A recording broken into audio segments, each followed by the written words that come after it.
Um, as alarming testimony and facts have continued to emerge about the former squatter Donald Trump's efforts to overturn the election that he lost, a lively debate has unfolded.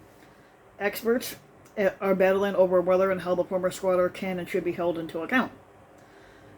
We believe that the full scope of Trump's misconduct must be investigated by federal authorities for the same reasons and in the same way that they usually investigate credible evidence of major wrongdoing. But we recognize that much is not yet known and that charging decisions are basically considered premature as of right now. The Attorney General Merrick Garland's lifetime of dedication to the even-handed apolitical administration of justice, combined with his performance of the job to date, basically it makes clear that he is well suited to oversee the process and make the ultimate decisions if he chooses to. But on one side of the debate, legal scholars and former prosecutors have called for a federal criminal investigation on the grounds that it is essential to defend the integrity of our system of government, and that it basically points in part to evidence from eyewitnesses and documents alike that Trump repeatedly tried to overturn the election based on outright lies that he told. But we do take exception to those who say that there was little reason to open an investigation. Trump's statements like, "I just want to find 11,780 votes," that was made to the Georgia Secretary of State Brad Raffensperger, and just say the election was corrupt and leave the rest to me, which was made in Trump's own acting attorney general, suggests Trump knew that he had lost and was openly procuring fraud. Um, there was no reasonable basis for him or anyone to genuinely believe that he had won anyway when he lost, and any notion that Trump was articulated in an honest but misguided belief is belied by his long record of telling lies, and claims that the criminal statutes for election fraud and related offenses don't fit here are wrong.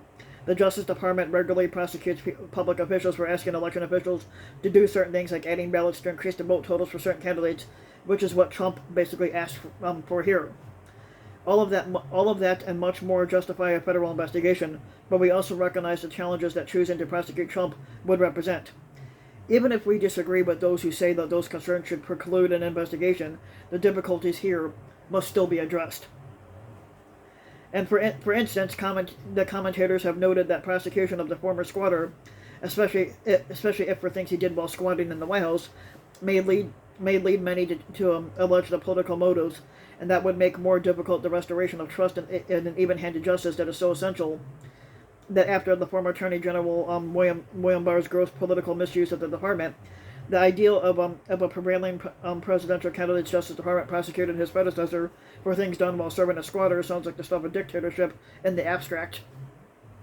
Both President Joe Biden and Merrick Garland are sensitive to this as well, but facts do matter to us. And a squatter working to destroy our system of a democratic electoral government is arguably a concern on a whole different level by itself.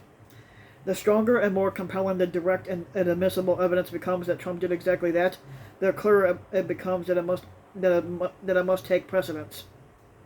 That is why a thorough investigation is needed, and one that does not prejudge the outcome, and so is as credible as possible, even to partisans. And then there is the practical argument that a criminal case against Trump for his post-election conduct will, if brought, be very tough, turning as it does on the jury's assessment of Trump's state of mind. And no doubt that it is true, and the last 4 years make clear that he is, if nothing else, a very accomplished liar. But the ability to prove a case against a chronically dishonest defendant is truly a prosecutor's question, and one that arises regularly in complex cases where particular actions only become criminal when done with a certain state of mind. And while it is not possible to read anyone's mind anyway, powerful inferences about the intent or purpose are often possible from surrounding circumstances. Prosecutors and juries make such inferences all the time. But should we conclude from the seriousness of such challenges that no investigation is ongoing as of right now? Absolutely not. But there are powerful reasons for not disclosing any ongoing investigation right now. Indeed, that is how the system is supposed to work. The basic idea is that the government, in fairness to all concerned, should investigate wrongdoing as quietly as reasonably possible and inform the public when it is ready to take public action, either in the form of charges being filed or the termination of an investigation with no charges in an instance where the existence of the investigation has unavoidably come to light. More specifically, the departmental policy expressly rules out any publicly acknowledging or discussing an investigation while it is underway. The basic principle has been flagrantly ignored in recent years by FBI Director James Comey, discussing Hillary Clinton's emails days before the 2016 election, and then Barr's far more overtly political handling of information supposedly derived from the Durham investigation into purported misconduct investigating the Russian interference. Thus, we can be thankful that Garland is not acting like his predecessor, but instead scrupulously following the spirit and letter of the long-standing policy by simply remaining silent on what, if anything, is to be done about Trump, and that is how it should be. Of course, we don't know whether the Justice Department will ever bring criminal charges against Trump anyway, because they never do. We do know that the Attorney General is acting forcefully to address some major electoral and national security concerns, as well as to hold some Trump associates accountable. These include the hundreds of prosecutions of those involved in the January 6th insurrection and major initiatives to protect voting rights, counter domestic terrorism, and address the critical cybersecurity concerns. The department has also done the right thing in the parallel civil litigation arising from the January 6th insurrection. For example, rejecting the absurd claim by Alabama Representative Mo Brooks that he should be indemnified by the government for claims he urged an attack on the government.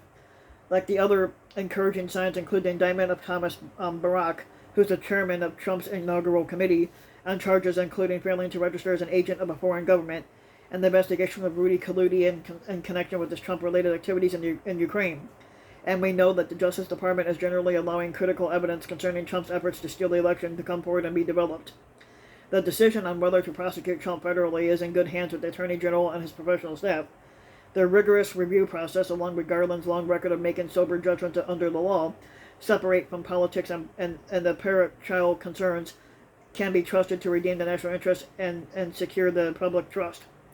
So if you like the video, give the video a like and subscribe to my channel, RBW King, and also hit the notification bell so that you'll be notified when a new video comes out, and thanks for listening.